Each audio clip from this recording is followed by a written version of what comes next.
perangai-perangai atau kebiasaan-kebiasaan orang-orang jahiliyah, yang ini merupakan di antara ilmu yang wajib untuk kita ketahui, karena ini merupakan di antara tujuan Rasulullah SAW diutus, ya, yaitu untuk menyelisihi di antara kebiasaan-kebiasaan jahiliyah, ya.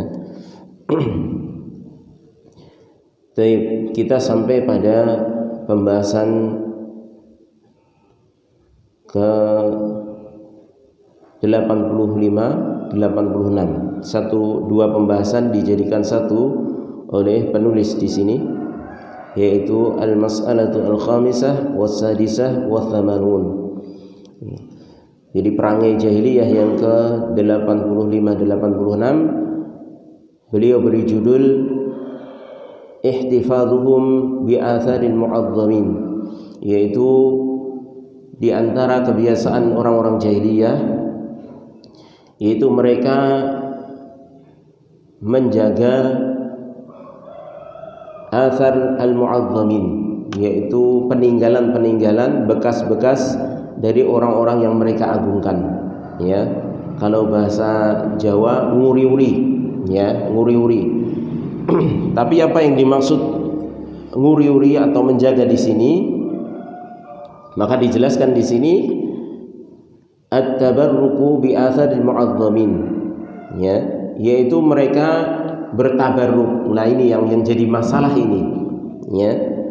Kalau hanya sekedar menjaga peninggalan, itu sebenarnya hukumnya nggak ada masalah, ya, di dalam Islam. Tapi karena di sini kebiasaan orang jahiliyah, kalau mereka mendapati peninggalan orang-orang yang diagungkan, ya, maka mereka meyakini bahwasanya peninggalan tersebut memiliki berkah tertentu. Padahal dalam Islam yang namanya berkah itu berasal dari Allah SWT. Oleh karenanya ketika seorang meyakini sesuatu itu memiliki berkah, mengandung keberkahan, berarti harus ada pemberitahuan. Dari mana? Dari sang pemilik berkah, yaitu Allah SWT. Makanya harus ada dalil, baik dari Al-Quran maupun dari Rasulullah SAW. Karena Rasulullah SAW adalah orang yang dipercaya oleh Allah SWT untuk menyampaikan wahyu risalah dari Allah SWT. Makanya at-tabaruku bi atharil mu'azzamin kadarin nadwah, di mana mereka bertabarruk mencari berkah dengan peninggalan-peninggalan orang-orang yang mereka agungkan. Kadarin nadwah, seperti darun nadwah. Darun nadwah ini sebagaimana yang kemarin kita singgung sedikit, bahwasanya itu adalah satu tempat, satu rumah yang itu digunakan untuk berkumpul seluruh suku orang-orang Quraisy, ya, yang ada pada waktu itu, terutama kabilah-kabilah yang memiliki pengaruh besar, ya. Ketika mereka ingin memutuskan perkara yang besar, maka mereka tidak memutuskan kecuali berkumpul di Darun Nadwah tersebut, ya. Dan perkara yang paling besar, ya, dan paling jelek yang pernah diputuskan di Darun Nadwah di masa jahiliyah, yaitu ketika mereka berkomplot untuk membunuh Nabi SAW. Dan dari sinilah Allah perintahkan nabinya untuk hijrah dari tempat tinggal beliau SAW, yaitu Makkah Al-Mukarramah, ya. Padahal Makkah termasuk tempat yang paling dicintai oleh Allah SWT, tapi mengharuskan Nabi untuk diperintahkan hijrah ke Madinah dikarenakan maslahatnya lebih besar, ya. Akan tapi pada akhirnya Makkah kembali dikembalikan oleh Allah SWT kepada Nabi SAW melalui Fathul Makkah, yaitu penaklukan kota Makkah. Nah, di Darun Nadwah ini berkumpul seluruh kabilah yang ada di sekitar Mekah untuk memutuskan bagaimana nasib Nabi Muhammad SAW, yang dimana di situ dihadiri oleh iblis laknatullah alaih, yang berwujud seorang tua dari Najd, ya, dari sekitar Arab. Akan tapi semua tidak pada yang tahu kalau itu adalah iblis yang menjelma, ya. Maka dari kisah ini juga kita bisa ambil pelajaran bahwasanya bisa jadi di dalam kehidupan kita dihadiri oleh syaitan yang berwujud manusia, yang itu ingin mengajak kita kepada kesesatan sedangkan kita tidak tahu, ya. Makanya kita senantiasa mengikuti sunnah Nabi SAW di dalam berbagai macam hal kehidupan kita, dan kita amalkan, dan itu diantara cara mencegah kita dari gangguan syaitan, baik yang itu merupakan bisikan atau langsung tanpa kita sadari dengan berwujud manusia, ya. Seperti ketika seorang keluar rumah, maka disunnahkan oleh Nabi SAW untuk membaca Bismillahi tawakkaltu 'ala Allah la haula wala quwata illa billah. Maka ketika itu setan menjauh, kemudian berucap kepada setan yang lainnya, teman-temannya, dengan mengatakan, sesungguhnya engkau tidak bisa menggoda orang yang telah diberi hidayah, ya, dan orang yang telah dicukupi, dan kepada orang yang telah diberi perlindungan oleh Allah SWT, ya. Maka ini diantara fungsi kita mengikuti sunnah Nabi SAW. Maka di Darun Nadwah tersebut terkumpullah semua kabilah dari bangsa Arab pada waktu itu, ya, terutama di sekitar Mekah, dan juga iblis yang hadir dengan wujud manusia yang sudah tua. Kemudian semuanya punya usul bahwasanya Nabi Muhammad SAW itu diusir saja keluar dari Mekah. Yang penting tidak di Mekah, terserah mau dakwah di mana dibiarkan. Itu keputusan pertama, usul pertama. Maka dibantah oleh iblis, ya, yang berwujud manusia tersebut. Dia tidak setuju, ya. Dia tidak setuju. Kemudian dia mengatakan, karena Muhammad ini punya pengaruh yang besar, omongannya seperti sihir, ya, bisa mempengaruhi orang lain. Kalau dibiarkan, nanti lama-lama pengikutnya banyak, akhirnya masuk juga ke Mekah, bisa menyerang Mekah. Akhirnya rencana ini pun tidak jadi. Kemudian rencana yang kedua diajukan, kalau begitu dipenjara saja sampai mati, ya, agar tidak berdakwah. Karena pada waktu itu Nabi Muhammad SAW sudah ditinggal dua orang yang dicintainya. Yang pertama istrinya Khadijah bintu Khuwailid radhiyallahu ta'ala anha, kemudian pamannya yang meninggal dalam keadaan kafir. Tapi ini karena paman beliau ini merupakan di antara pelindung di dalam dakwah beliau pada waktu itu. Karena walaupun tidak mau masuk Islam, tapi karena pamannya ini sangat mencintai Nabi SAW, maka dengan kecintaan tersebut mau melindungi dakwah Nabi, walaupun akhirnya tidak mau masuk Islam, ya. Maka ketika keduanya ini meninggal, terutama paman Nabi Abu Thalib, yang ini merupakan dukungan kuat sehingga orang-orang musyrik Quraisy itu tidak berani menyakiti beliau selama Abu Thalib masih hidup. Maka ketika meninggal terjadilah rapat besar ini, ya, sehingga yang kedua diusulkan untuk dipenjara sampai mati. Ini pun dibantah iblis. Iblis mengatakan, jangan, Muhammad itu punya pengikut yang setia. Kita lihat bagaimana sahabatnya itu berkorban. nanti lama-kelamaan akan tahu juga oleh sahabatnya, dan akhirnya mereka berontak juga, dan akhirnya terjadilah pertumpahan darah di antara kita.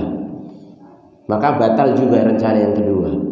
Kemudian rencana yang ketiga, dan ini diusulkan oleh Abu Jahal, ya, yang dikatakan oleh para ulama Fir'aunnya umat ini, ya, Fir'aunnya umat ini, yaitu orang yang paling jahat pada waktu itu, yang paling menentang. Makanya sampai turun tentang Abu Jahal ini. Taib. Kemudian Abu Jahal mempunyai ide, bagaimana kalau Muhammad ini dibunuh saja, ya, dibunuh saja. Kemudian Abu Jahal mengatakan triknya seperti ini: kita kumpulkan seluruh kabilah, ambil satu pemuda yang paling kuat dari setiap kabilah, ya. Kalau kabilahnya ada 10 ya 10, kalau ada 15 ya 15, satu-satu diambil. Kemudian masing-masing nanti membunuh Nabi Muhammad SAW di tempat yang sudah ditentukan, yaitu di rumah beliau alaihi salatu wassalam. Maka nanti masing-masing semuanya pedangnya itu dilumuri dengan darahnya Muhammad, ya, sehingga nanti Bani Hashim itu tidak bisa menuntut, ya. Karena apa? Karena semua kabilah mempunyai andil di dalam membunuh, sehingga nggak bisa dituntut, ya, karena saking banyaknya yang ikut andil. Maka ide ini pun disetujui oleh iblis, dan akhirnya jadilah mufakat, ya. Kemudian terjadilah singkat cerita hijrahnya Nabi alaihi salatu wassalam ke Madinah, ya.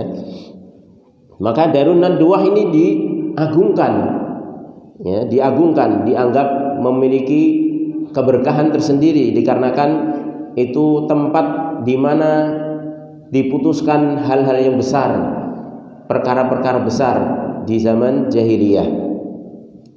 Wa iftikharu man kana tahta yadihi biladzik, dan mereka merasa bangga, ya, orang yang memiliki sesuatu peninggalan tertentu tersebut, jadi dijadikan kebanggaan. Kama qila li Hakim bin Hizam, ini sebagaimana yang disampaikan kepada seorang sahabat Hakim bin Hizam yang ketika itu memiliki Darun Nadwah tersebut dan ingin menjualnya, karena Hakim bin Hizam ini sudah masuk Islam radhiyallahu ta'ala anhu. Kemudian ketika mau dijual, maka orang-orang waktu itu mengatakan, bi'ta makrumata Quraisy, engkau telah menjual kemuliaan orang-orang Quraisy, ya, artinya dicela, ya. Piye kok mbok dolipi, iki kan peninggalan orang-orang Quraisy, ini kan penuh sejarah, keutamanya besar. Ini engkau nek kalau orang mengatakan pamali, ya, pamali, istilahnya kualat ngopi. Faqala, maka Hakim bin Hizam radhiyallahu ta'ala anhu mengatakan, dhahabatil makarimu illa taqwa, kemuliaan semuanya telah pergi kecuali ketakwaan, ya. Ini diambil dari firman Allah, inna akramakum indallahi atqakum, sungguhnya yang paling mulia di sisi Allah di antara kalian yaitu orang yang paling bertakwa, ya. Baik. Ta'zimu atharil mu'azzamin minal ulama atau minal muluk atau minal ru'usah, ya, yaitu mengagungkan peninggalan-peninggalan orang-orang yang diagungkan dari para ulama ataupun raja-raja ataupun para penguasa, ya, bi an tuhya hadhil athar, yaitu dengan cara menghidupkan kembali sejarah, ya, dari peninggalan tersebut, wa turummima wa tusan, kemudian mencari-cari dan memperbaiki, kemudian menjaganya, ya. Karena untuk apa? Untuk tabarruk, ya.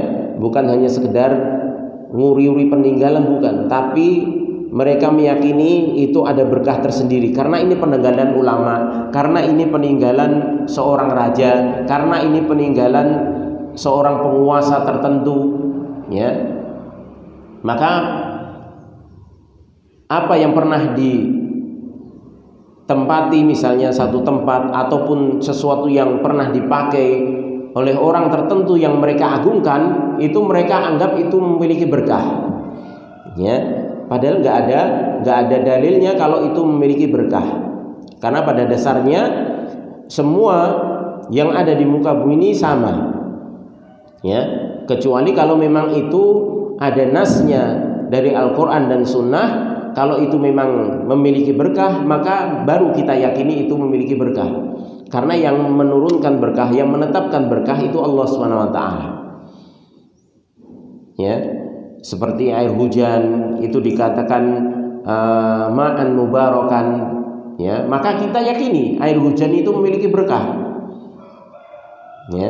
Makanya diantara para ulama ada yang beristinbat dengan ayat tersebut bahwasanya air hujan itu bisa dijadikan wasilah untuk sebab penyembuhan, ya. Bahkan digunakan untuk media ruqyah juga, ya. Karena ini memang Allah SWT beritahukan secara langsung. Seperti air Zam-Zam juga, di mana Rasulullah mengatakan ma'u Zam-Zam lima syuribalahu, air Zam-Zam itu sesuai niatnya dia diminum, ya. Makanya berbagai macam ulama salaf itu menggunakan air Zam-Zam itu dengan berbagai macam niat mereka. Ada yang untuk menguatkan hafalan, ya, diminum, kemudian untuk diguyurkan di kepalanya. Bahkan ada satu kisah seorang ulama ketika wukuf di Arafah itu beliau kebelet kencing, ya, ingin buang air kecil. Tapi dia nggak mungkin akan melewati orang banyak seperti itu, karena pada zaman dahulu tidak sebagaimana sekarang banyak sekali kamar mandi, ya, WC, ya, yang dekat istilahnya yang disediakan. Dulu enggak, dulu harus menghindar jauh, ya, dari manusia, ya, karena nggak ada tempat kecuali harus seperti di tanah lapang, ya, bersembunyi dari penglihatan manusia, baru buang hajat di situ. Ini ketika ulama ini kebelet kencing, maka dia kalau melewati manusia yang jaraknya jauh dan banyak sekali manusia ribuan, ini nggak mungkin dia akan kencingnya akan tercecer. Karena apa? Nggak kuat lagi untuk menahan. Akhirnya dia ingat hadis ini, ma'u Zam-Zam lima syuribalahu. Akhirnya dia dengan penuh keyakinan tersebut, dia minum air Zam-Zam yang ada pada dirinya, yang dia bawa. Kemudian dia minum dengan niat untuk menahan kencing tersebut. Akhirnya ketika diminum, maka terjadilah ini termasuk karomah, ya. Terjadilah karomah, yaitu apa? Ketika dia tertidur, ya, kemudian ketika dia bangun, itu dia sudah nggak merasa lagi ingin kencing dan tidak memadorotkan, subhanallah, ya. Orang biasanya kalau tidak kencing kan madorot, tapi ini enggak, ya. Dan ini terkenal kisah ini, ya. Baik. Maka keberkahan tidak boleh ditetapkan dengan perasaan, ya, tidak boleh ditetapkan dengan hanya sekedar wah ini kan peninggalan orang yang mulia, seorang ulama, seorang raja dan lain sebagainya. Fahadzal amalu wasilatun min wasail syirki. Karena kalau demikian amalan tersebut meyakini sesuatu ada berkah padahal tidak ada nasnya, tidak ada keterangan dari Allah dan Rasulnya, maka itu bisa menjerumuskan seseorang kepada kesyirikan. Ya, maka inilah yang dijaga. Wa hadza min dinil jahiliyah, dan ini keyakinan amalan-amalan semacam ini merupakan agamanya jahiliyah,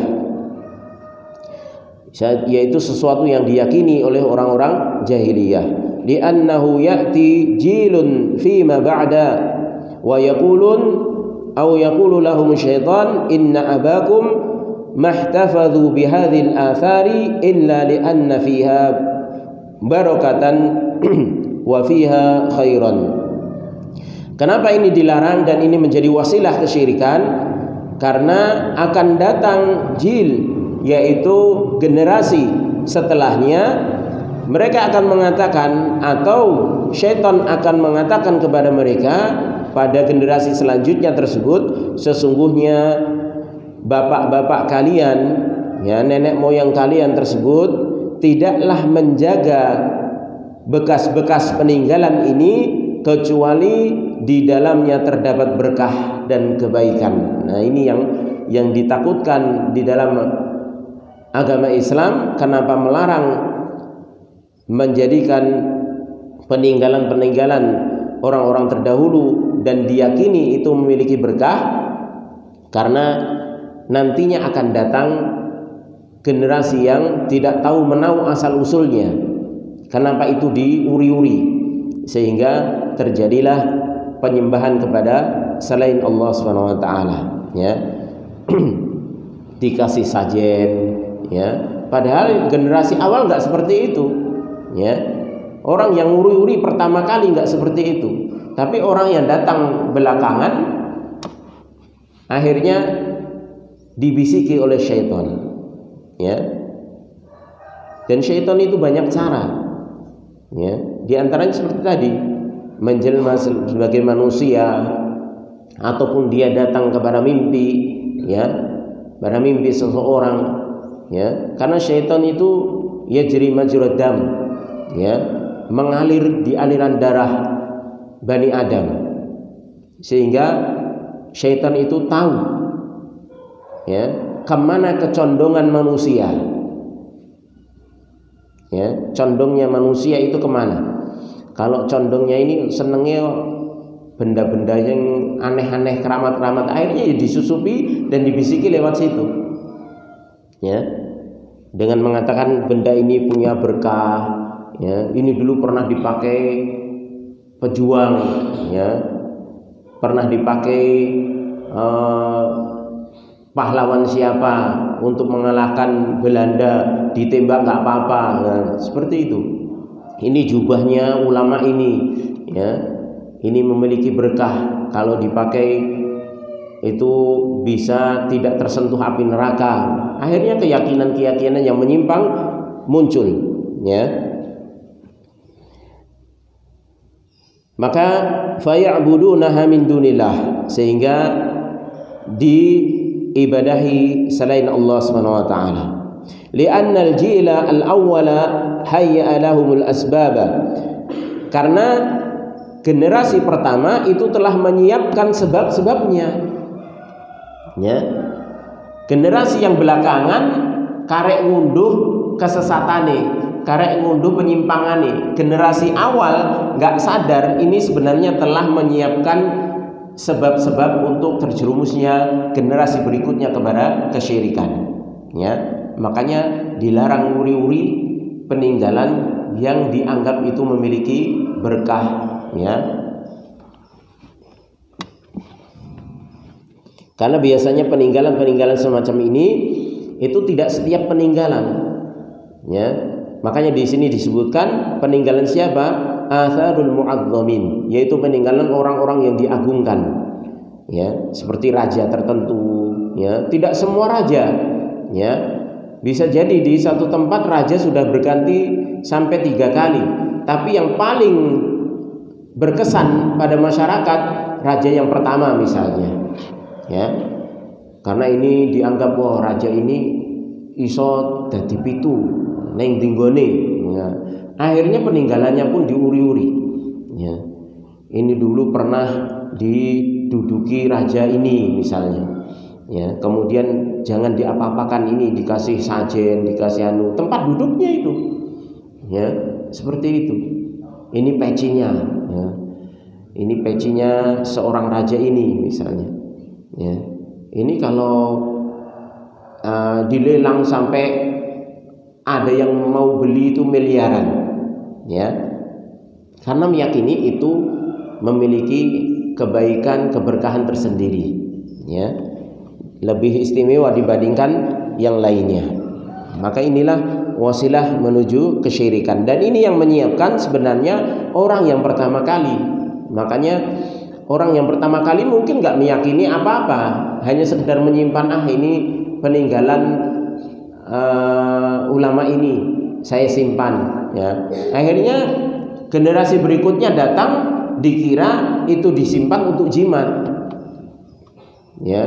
Padahal yang pertama ini nggak niat seperti itu. Tapi karena ini sudah memberikan kesempatan dengan nguri-uri sebabnya tadi, ya, menjaga sebabnya tadi, yaitu peninggalan-peninggalan tadi, ya, akhirnya yang jadi korban adalah generasi yang datang setelahnya. Kama fa'ala syaitanu ma'a qaumi Nuhin lamma amarahum bitaswir salihin li ajli an tab'atha fihim an-nashata 'ala al-ibadah. Ini sebagaimana yang dilakukan oleh syaitan kepada kaumnya Nuh ketika syaitan memerintahkan, membisikkan mereka untuk taswir salihin, untuk membuat gambarnya orang-orang soleh, membuat patungnya orang-orang soleh, dalam rangka apa? Li ajli an tab'atha fihim an-nashata 'ala al-ibadah, agar supaya orang-orang itu semangat beribadah ketika melihat patungnya orang soleh yang sudah meninggal tersebut, ya.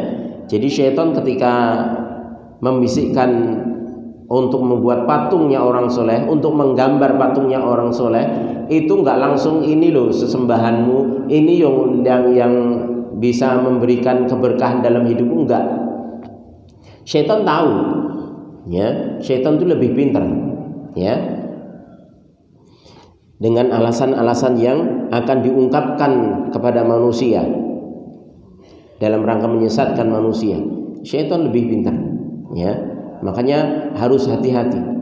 Syaitan itu membisikkan pertama kali agar supaya untuk sekedar menumbuhkan semangat ibadah kembali kepada Allah, ya. Karena kan sudah kehilangan gurunya yang dicintai, sudah kehilangan ulamanya, ya. Apalagi ulamanya terkenal semangat di dalam mengajarkan ilmu, semangat di dalam mencontohkan bagaimana beribadah yang baik dan benar kepada Allah, ya. Sehingga tumbuhlah kecintaan yang besar dari pengikutnya. Maka ketika ulama tersebut, orang soleh tersebut meninggal, maka ini kesempatan, ya. Syaitan memberikan alasan yang masuk akal. Taruh saja patungnya, digambar saja. Nanti kalau kalian lihat itu dalam keadaan gak semangat ibadah, lihat guru kalian itu akan semangat lagi, ya. Akhirnya pun dibuat, ya. Maka ketika datang generasi selanjutnya, generasi yang tidak tahu akan ilmu, sehingga syaitan kembali datang dan membisikkan bahwasanya ini itu dibuat dalam rangka untuk diibadahi, ya, meminta hujan, ya. Akhirnya ditipu oleh syaitan. Akhirnya terjadilah kesyirikan sebagaimana yang telah terjadi, dan diutuslah Nabi Nuh sebagai rasul pertama untuk mengembalikan manusia kepada tauhid. Fahuwa asasu hadha syai'a biniyatin salihatin, ya.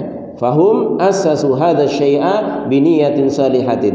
Maka mereka, orang-orang yang nguri-uri tersebut, itu telah membangun pondasi dengan niat yang soleh, ya. Ini niatnya benar, hanya sekedar ngopeni peninggalan, ya.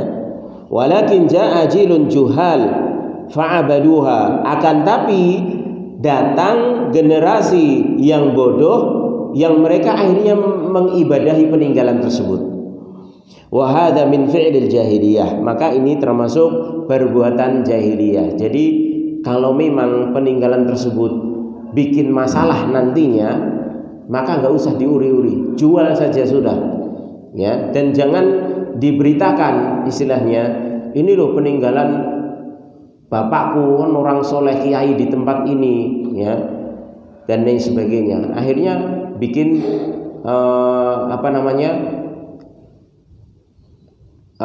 image di masyarakat yang negatif, ya. Akhirnya diyakini ini punya berkah, ini punya keutamaan tersendiri dan lain sebagainya, ya. Maka kalau kita memiliki peninggalan dari orang tua, ya, yang mungkin orang tua kita diagungkan di penduduk sekitar, maka hendaknya peninggalan tersebut tidak usah diuri-uri, dijual saja. Kalau memang itu sesuatu yang memang zatnya halal, maka dijual, ya. Sebagaimana yang dilakukan Hakim bin Hizam ini menjual Darun Nadwah, ya, Darun Nadwah kepada Muawiyah, ya. Taib. Karena ditakutkan itu nanti akan menjadi sesuatu yang diagungkan sehingga diibadahi selain Allah, ya. Taib. Humul ladzina yu'azzimuna atharal udama, ya.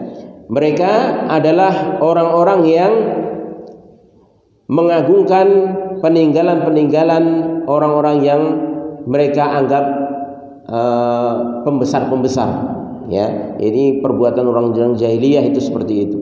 Wa yuhafizuna 'alaiha wa yusununaha, dan mereka menjaga uri-uri peninggalan tersebut dan menjaganya. Tsumma tu'badu min dunillah, kemudian setelah itu diibadahi selain Allah, walau 'alal maddal ba'id, walaupun dengan jarak yang sudah lama, sudah jauh, ya. Karena syaitan itu kan tidak pernah putus asa. Mau 100 tahun lagi, 1000 tahun lagi, syaitan enggak masalah. Yang penting manusia itu tersesat. Enggak generasi awal, ya generasi akhir, ya. Kalau generasi awal lolos, maka generasi selanjutnya akan terus disimpangkan sampai pada puncaknya menyekutukan Allah Subhanahu wa taala. Itu puncaknya tujuan syaitan, ya, di dalam menyesatkan manusia.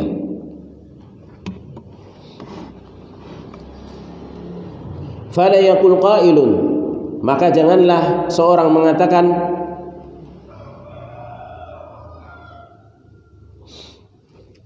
an-nasul an ala dinin sahihin wa ala tauhidin. Manusia sekarang kan sudah di atas agama yang benar, sudah di atas tauhid, ya. Ini syubhat, ya, yang sering kita dengarkan. Mosok toh orang nguri-uri kuburan ra oleh, ya.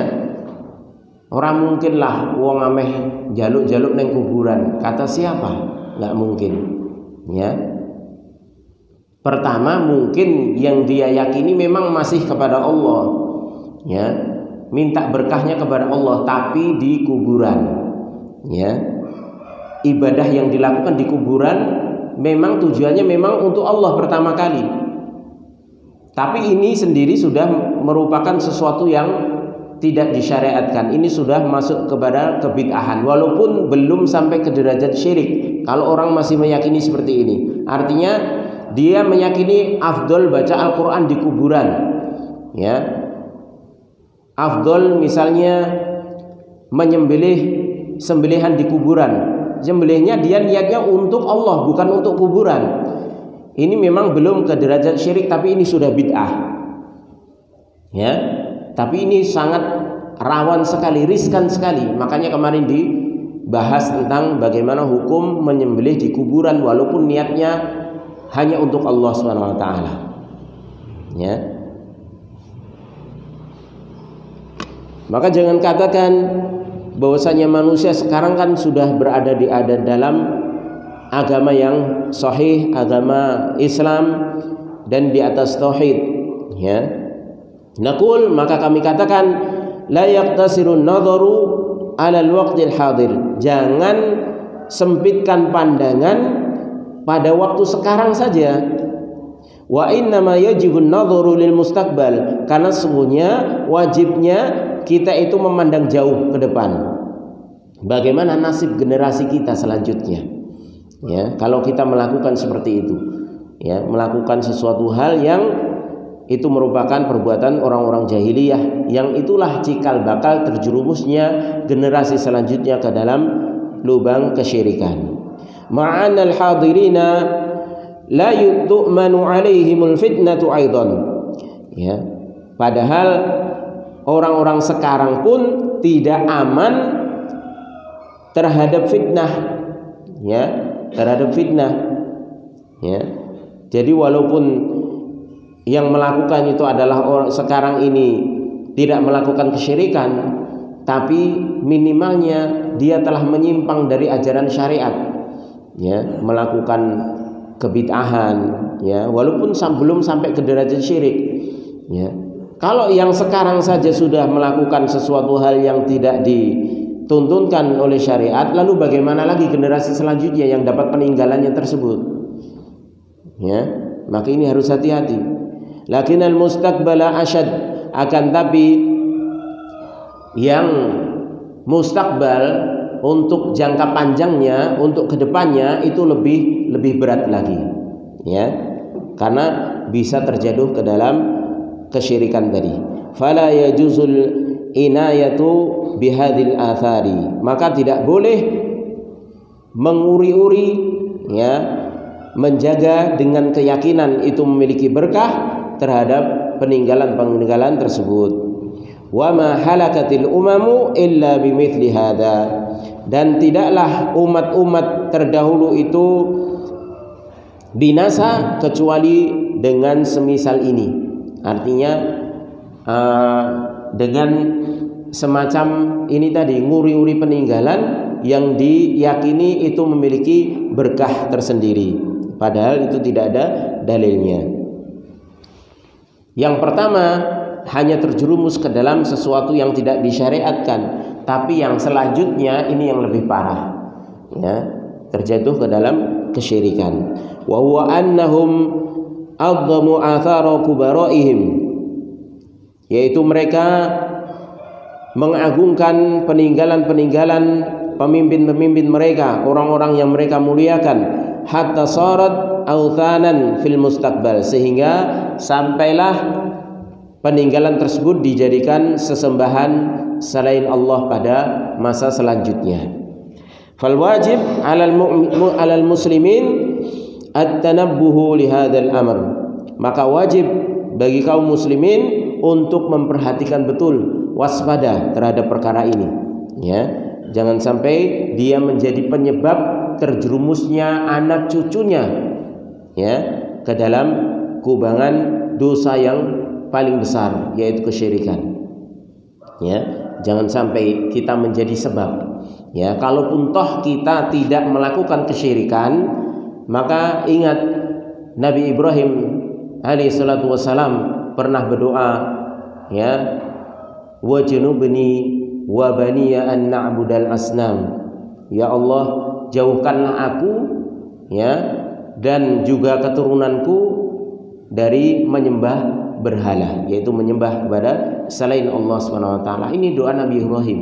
Makanya Nabi Ibrahim juga berusaha, ya, terus mendidik generasinya dan juga memberikan peninggalan-peninggalan yang baik dengan peninggalan wasiat-wasiat, nasihat-nasihat agar supaya jangan menyekutukan Allah Subhanahu wa taala. Maka kita juga harus seperti itu. Kalau kita ingin mencontoh Nabi Ibrahim alaihi salatu wassalam, mencontoh Nabi kita Muhammad sallallahu alaihi wasallam, bagaimana Nabi Muhammad sallallahu alaihi wasallam ketika ingin wafat saja masih mengatakan la'natullahi 'alal yahudi wan nasara ittakhadhu qubur anbiya'ihim masajida. Laknat Allah bagi orang-orang Yahudi dan Nasrani yang mereka menjadikan kuburan-kuburan nabi-nabi mereka itu sebagai tempat-tempat ibadah. Ya. Ini menjelang wafat. Ya, masih diingatkan oleh Rasulullah SAW, mewanti-wanti agar jangan sampai umatnya itu terjerumus ke dalam kesyirikan. Ya, walaupun Nabi bebas dari kesyirikan, walaupun para sahabatnya bebas dari kesyirikan, tapi Nabi nggak puas dengan itu. Nabi ingin umatnya semuanya terbebas dari kesyirikan, makanya terus diwasiatkan. Ya, maka kita pun juga seperti itu harusnya. Wasiatkan ya kepada anak cucu kita agar supaya jangan beribadah kepada selain Allah Subhanahu wa taala.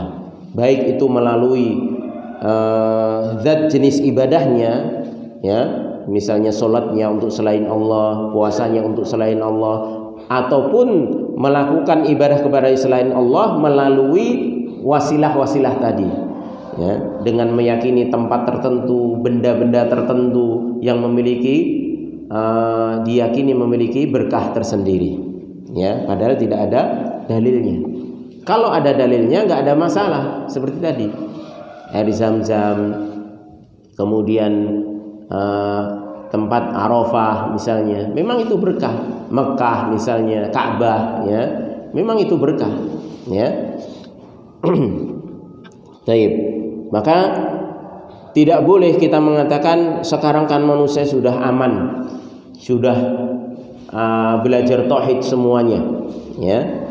Maka ini tidak cukup dengan hanya ucapan semacam ini. Malah justru ini ucapan semacam ini menunjukkan ketenangan kita, ya, merasa tenang terhadap kondisi umat sekarang.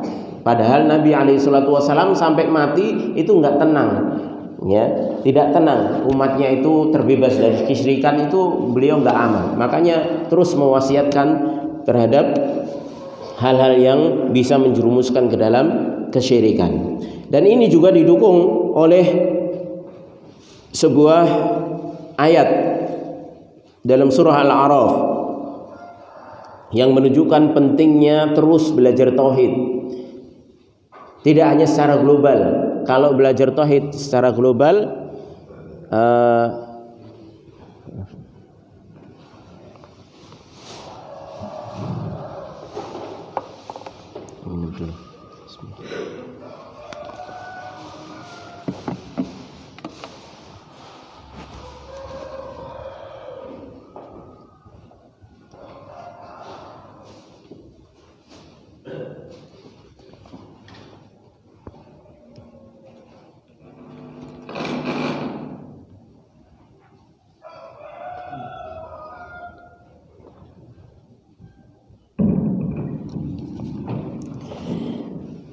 Baik, kita lanjutkan. Jadi ini pentingnya kita belajar tauhid secara detail. Karena belajar tauhid itu tidak cukup dengan secara global.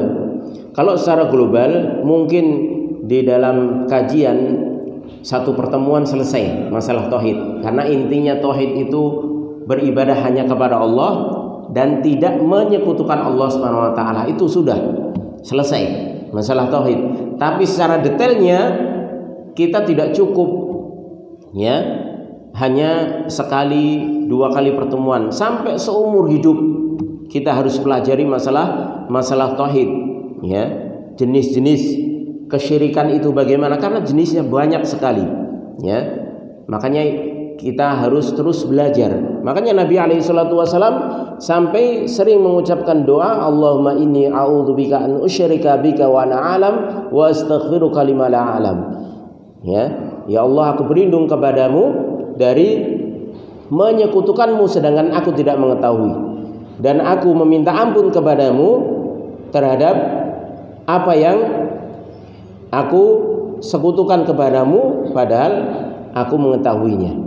Ya, ini doa yang terus dipanjatkan. Nabi saja nggak pernah tenang dengan terjerumus ke dalam kesyirikan, makanya terus berdoa dan terus mendakwahkan sampai mati.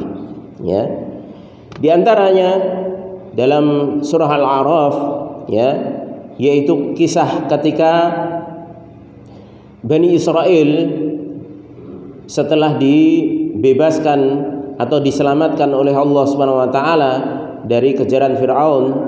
Allah Subhanahu wa taala menyatakan, "Wajawazna bi bani Israil al-bahra fa'atau 'ala qaumin ya'kufuna 'ala asnamin lahum qalu ya Musa ij'al lana ilahan kama lahum alihah qala innakum qaumun tajhalun." Dalam surah Al-A'raf ayat 138. Dan kami telah melewatkan Bani Israel, artinya telah menyelamatkan Bani Israel, menyeberangkannya ke laut, terbebas dari kejaran Fir'aun karena Fir'aun ditenggelamkan di laut tersebut. Kemudian mereka melewati satu kaum ya'kufuna ala asnamin lahum, yang sedang i'tikaf, berdiam diri, beribadah di sekitar asnam, yaitu patung-patung sesembahan selain Allah Subhanahu wa taala. Kemudian Bani Israel ini, pengikut Nabi Musa ini, mereka mengatakan, "Ya Musa, wahai Musa, ij'al lana ilahan, jadikanlah kami sesembahan sebagaimana mereka ini yang kami lihat ini, mereka punya juga sesembahan." Maka Musa pun marah, kemudian mengatakan, "Qala innakum qaumun tajhalun." Sesungguhnya kalian ini adalah kaum yang jahil, ya, yang jahil. Artinya kalian ini belum tahu jenis-jenis kesyirikan secara detail, padahal sudah menjadi pengikut Nabi Musa lama. Ya, dari semenjak sebelum diselamatkan dari Fir'aun, ya, mereka sudah didakwahi Nabi Musa, kemudian jadi pengikutnya, kemudian sampai melawan Fir'aun, ya, dan diselamatkan dari Fir'aun, itu sudah bertahun-tahun lamanya. Ya, itu pun ketika melihat orang nyembah berhala masih pingin. Ya, padahal ini pengikut Nabi, tahu mukjizatnya, bagaimana diajari tentang tauhid oleh Nabi Musa alaihissalatu wassalam. Ini saja masih terjerumus. Ya, makanya Nabi Musa sampai mengatakan, "Innakum qaumun tajhalun." Ya. Kemudian juga yang kedua tentang pentingnya tauhid secara detail, yaitu dalam sebuah hadis.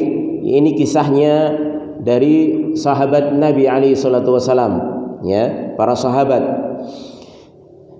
yang disebutkan dari seorang sahabat Abu Waqid Al-Laythi radhiyallahu anhu, ya, dia berkata, "Kharajna ma'a Rasulillah sallallahu alaihi wasallam ila Hunain." Kami keluar bersama Nabi alaihi salatu wasalam ke Hunain, yaitu ketika mau perang Hunain melawan orang-orang Hawazin, ya. Wa nahnu hadithu ahdi bi kufrin, dan kami pada waktu itu baru saja keluar dari kekufuran, artinya baru masuk Islam. Ini maksudnya sebagian, ya, sebagian, karena ini sebagian besarnya adalah kaum muslimin yang sudah mapan, ya, yaitu sekitar berjumlah 12.000 sahabat. 10.000-nya itu adalah sahabat senior-senior. Artinya ini kejadian kan setelah Fathul Makkah di tahun ke-8 Hijriah. Jadi selang 1 bulan setelah Fathul Makkah, Rasulullah keluar dari Mekah untuk ke Hunain berperang, ya, melawan orang-orang Hawazin yang mau menyerang itu. Maka ditemui di Hunain bersama 12.000 sahabatnya. 10.000 itu sudah masuk Islam di awal, artinya sebelum Fathul Makkah.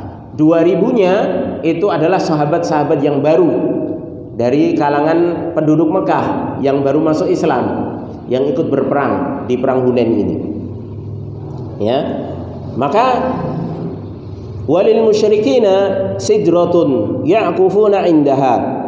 Maka kata Abu Waqid Al-Laythi radhiyallahu anhu itu menceritakan, bagi orang-orang musyrik dahulu mereka memiliki pohon sidr, ya, yang mereka ya'kufuni indaha, mereka senantiasa mengelilingi pohon tersebut, diam diri di sekitar pohon tersebut dalam rangka ibadah. Wa yunawwituna biha aslihatahum, dan mereka orang-orang musyrik itu dahulu menggantungkan senjata-senjata mereka di pohon tersebut. Untuk apa? Tabarruk. Jadi kalau mau berperang, sebelum perang senjatanya dari berbagai macam senjata, pedang, tombak, kemudian panah, itu semuanya dicentelkan di pohon tersebut. Ya. Nanti kalau sudah waktunya untuk perang baru diambil. Itu niatnya untuk tabarruk, agar nanti senjata mereka bertuah katanya. Ya. Ini perbuatan orang-orang jahiliyah dahulu, orang-orang musyrik. Yuqalu laha, yang pohon tersebut dikatakan dzatu anwat. Dzatu anwat artinya yang memiliki cendelan-cendelan. Qala famararna bisidrati, maka kemudian kata Abu Waqid Al-Laythi radhiyallahu anhu mengatakan, maka kami pun melewati pohon sidr juga, ya. Fakulnya, maka kami pun karena ingat bahwasanya kaum musyrikin juga punya pohon sidr tersebut dahulunya untuk menguntungkan senjata, maka kami pun ingat itu, kemudian berkata kepada Rasulullah sallallahu alaihi wasallam, ya Rasulullah, ij'al lana dzata anwat kama lahum dzatu anwat. Wahai Rasulullah, jadikanlah kami dzatu anwat, yaitu pohon sidr ini dibuat untuk kami saja, untuk gantungkan senjata-senjata kami, untuk tabaruk, sebagaimana mereka dahulu orang-orang musyrik kan juga punya dzatu anwat. Ya. Faqala Rasulullah sallallahu alaihi wasallam, maka Rasulullah sallallahu alaihi wasallam pun menjawab permintaan mereka, Allahu Akbar. Dalam riwayat lain subhanallah. Ya. Ini menunjukkan marahnya beliau alaihi salatu wasallam. Innaha sunanun, sesungguhnya itu adalah kebiasaan, ya, sunnah atau suatu kebiasaan. Qultum, yang kalian telah katakan, walladzi nafsi biyadihi kama qalat banu Israil, demi zat yang jiwaku berada di tangannya, yaitu demi Allah, sebagaimana yang telah dikatakan oleh Bani Israel kepada Musa, ij'al lana ilahan kama lahum alihah qala innakum qaumun tajhalun. Ya. Kemudian Rasulullah sallallahu alaihi wasallam setelah membacakan ayat tersebut kemudian mengatakan, la tarkabunna sunana man kana qablakum, benar-benar kalian akan menapaki jalan orang-orang sebelum kalian. Ya. Ini menunjukkan bahwasanya tauhid itu penting untuk diajarkan dan dipelajari, ya. Ini sebagaimana hadis ini diambil dari mana? Kita lihat siapa yang ikut di perang Hunain ini, 12.000, 10.000-nya itu sahabat-sahabat senior. Ya, itu pun masih terjerumus ke dalam permintaan yang itu merupakan permintaan yang bisa menjerumuskan seorang kepada kesyirikan. Lalu bagaimana kita yang merasa aman? Ya. Sekarang kan nggak mungkin orang nyembah batu, nggak mungkin nyembah kuburan, nggak mungkin nyembah orang mati, nggak mungkin nyembah pohon. Kata siapa? Makanya para ulama mengambil dalil dari kisah dari kaumnya Musa dalam surah Al-A'raf dan juga dalam hadis tersebut, ya, yang dikeluarkan oleh Imam Ahmad, ya, dan yang lainnya. Maka dari kisah tersebut menunjukkan bahwasanya orang, ya, yang soleh atau orang yang memiliki keutamaan dari sisi kedudukan seperti sahabat Nabi, ya, sahabatnya Nabi Musa, sahabatnya Nabi Muhammad SAW, ini pun masih berpotensi bisa terjerumus ke dalam jenis kesyirikan yang mereka tidak ketahui. Ya. Makanya mereka diingatkan oleh nabinya, langsung diingatkan oleh nabinya. Ya alhamdulillah mereka tidak ngeyel, ya, langsung berhenti. Ya. Makanya para ulama sepakat dari dua nas ini, kalau mereka ngeyel setelah diingatkan oleh nabi mereka, yaitu Nabi Musa dan Nabi Muhammad SAW, mereka jadi kufur. ya, mereka akan jadi kufur lagi. Ya, ini sepakat para ulama. Makanya mereka ketika diingatkan kemudian kembali. Ya, oleh karenanya mereka disebut yang pertama innakum qaumun tajhalun. Kalian ini masih bodoh. Makanya walaupun mereka melakukan atau meminta sesuatu permintaan yang itu merupakan kesyirikan, mereka masih ditoleransi karena mereka masih nggak tahu jenis itu ternyata jenis kesyirikan.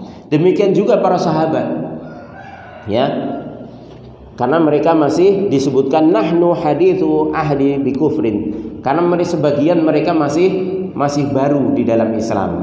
Ya, kalaupun mereka nggak baru, ya, yang 10.000 itu masih istilahnya sudah sahabat-sahabat senior sebelum Fathul Makkah, mereka termasuk qaumun tajahalun pada waktu itu. Mereka belum tahu kalau itu permintaan itu ternyata permintaan kesyirikan.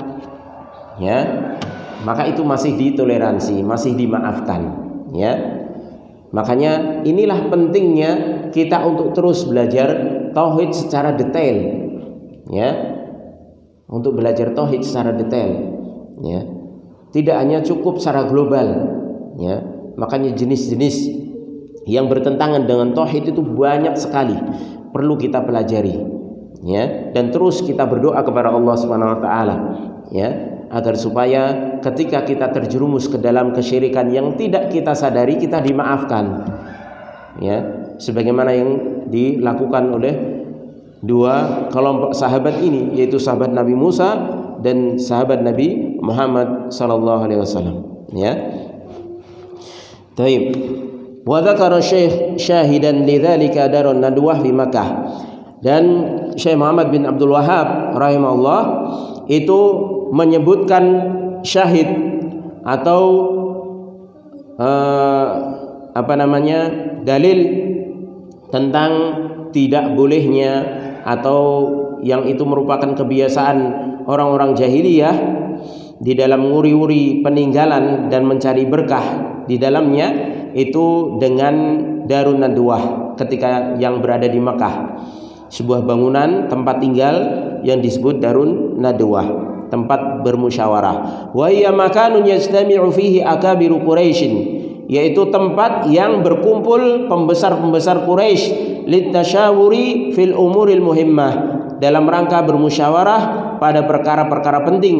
Falamma ja'al islamu wa zalatil jahiliyatu baqiya mabna daril nadwah ala halihi ila waqti Muawiyah.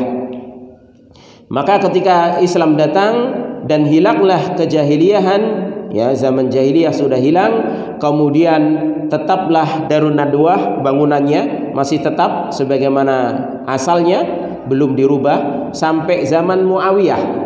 Ya, jadi zaman Abu Bakar masih, zaman Umar, kemudian Utsman, Ali, zamannya Hasan ketika sekitar 5 bulan 6 bulan menjadi khalifah juga, itu masih wujud sebagaimana aslinya rumah tersebut sampai datang di zaman Muawiyah, ya, litamalluk wal intifa' bisuknaha wa tahwiliha ala hayatiha. Kemudian tempat tersebut ingin dimiliki oleh Muawiyah dan digunakan sebagai tempat tinggal, kemudian dirubah, ya, artinya dibongkar, direnovasi, ya. Fashtara hadzal dara min Hakim bin Hizam radhiyallahu anhu. Maka kemudian Muawiyah radhiyallahu taala anhu itu membeli tempat tersebut karena tempat tersebut, rumah tersebut adalah milik seorang sahabat Hakim bin Hizam, ya. Maka dibeli, kemudian dibongkar dan dijadikan tempat tinggal sebagaimana biasanya. Falaman nasu hakiman ala dzalik. Maka pada waktu itu manusia yang ada, ya, padahal ini zamannya tabi'in, ya, itu mencela Hakim bin Hizam, ya, karena menjual. Mereka mengatakan apa? Qalu lima bi'ta hadzal athar. Kenapa kamu jual peninggalan ini? Min athari aslafina, dari peninggalan-peninggalan pendahulu-pendahulu kami. Wa bi'ta makrumata Quraisy, dan engkau telah menjual kemuliaan orang Quraisy. Ini kan peninggalan bersejarah, ya. Kok maunya kamu jual terus sampai peninggalan tersebut dibongkar, ya, dijadikan tempat tinggal, ya, kualat piye, ya. Qala radhiyallahu anhu, maka Hakim bin Hizam radhiyallahu anhu mengatakan, "Dhahabatil makarimu illa taqwa." Kemuliaan semuanya telah pergi, telah hilang kecuali ketakwaan. Ya, wa hadza ma'khudun min qaulihi ta'ala, dan ucapan Hakim bin Hizam radhiyallahu anhu ini diambil dari firman Allah Subhanahu wa taala, "Inna akramakum indallahi atqakum," dalam surah Al-Hujurat ayat ke-13. Wa hadza huwal jawab as-sadid al-muwafiq li kalamillahi azza wajalla. Inilah jawaban yang pas, yang tepat, yang sesuai dengan firman Allah Subhanahu wa taala. Wa hadza huwa nurul basirah, dan inilah jawaban ini berasal dari cahaya keilmuan, ya, yang muncul dari seorang yang beriman, yaitu Hakim bin Hizam radhiyallahu anhu. Wa nurul iman, dan cahaya keimanan, ya, muncul dari cahaya keimanan. Fadalla ala annahu la yajuzu al-ihtifadhu bil atharil qadimah. Maka ini menunjukkan bahwasanya tidak boleh menjaga atau nguri-uri peninggalan-peninggalan orang-orang terdahulu dalam rangka untuk mencari berkah atau meyakini itu ada berkahnya, ya. Li'anna hadza ya'ulu ila syirki, karena itu bisa menjerumuskan ke dalam kesyirikan, walau fima ba'da, walaupun jauh setelah zaman tersebut berlalu. Wad-dinu jaa bisaddit turuqi al-mufdiyah ila syirki, dan agama ini datang dengan menutup jalan-jalan yang bisa menghantarkan kepada kesyirikan, ya. Jadi tujuan agama ini kenapa melarang nguri-nguri peninggalan-peninggalan yang dianggap memiliki berkah, ya, memiliki keutamaan-keutamaan yang itu padahal tidak ada dalilnya. Kenapa nggak boleh diuri-uri? Karena itu bisa menjerumuskan ke dalam kesyirikan, ya. Karena inilah tujuan agama itu, menjaga, ya. Karena lebih baik menjaga daripada sudah terkena penyakit kesyirikan, susah, ya. Sekarang ini kalau sudah orang itu sudah minta-minta ke kuburan, ya, sudah sampai ke derajat syirik, minta jodoh di sana, ya, nikahkan anaknya di kuburan, ya, minta restu kepada orang tua yang sudah meninggal. Wah, ini sudah kesyirikan ini namanya, ya. Ini kalau sudah diingatkan karena sudah terjangkit penyakit, susah. Akhirnya yang mengingatkan dikatakan kok ngelarang ziarah kubur. Padahal kita nggak ngelarang ziarah kubur. Padahal justru ziarah kubur itu sunnah, ya. Tapi justru orang yang mengingatkan jangan sampai hulu, ya, berlebih-lebihan di dalam memperlakukan kuburan, ya. Maka ini perlu kita pelajari terus tentang masalah tauhid, ya, sampai detail, ya. Jangan sampai kita mencukupkan mempelajari tauhid hanya sekedar secara global saja, ya. Karena kita lihat sendiri, ya, sahabat Nabi SAW saja, orang yang paling soleh, orang yang paling berilmu, ya, generasi yang paling berilmu, itu saja masih bisa terjerumus ke dalam jenis-jenis kesyirikan, ya. Lalu bagaimana kita, ya? Maka kita tidak boleh merasa aman. Terus belajar masalah tauhid secara detail. Wallahu a'lam bishawab. Kurang lebihnya saya mohon maaf. Mudah-mudahan ini bermanfaat bagi saya pribadi dan jamaah sekalian. Kita tutup dengan doa kafaratul majelis. Subhanakallahumma wa bihamdika asyhadu an la ilaha illa anta astaghfiruka wa atubu ilaik. Assalamualaikum warahmatullahi wabarakatuh.